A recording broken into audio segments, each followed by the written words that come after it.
ஆவணி வந்தது புண்ணிய சதுர்த்தி நாளும் பிறந்ததம்மா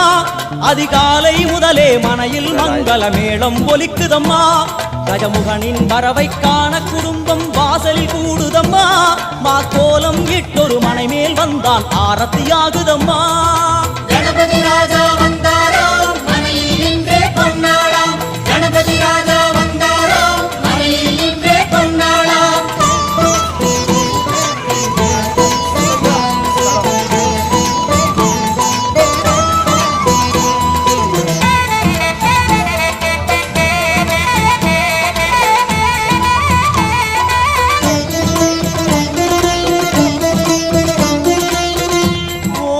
விநாயகா துர்க்க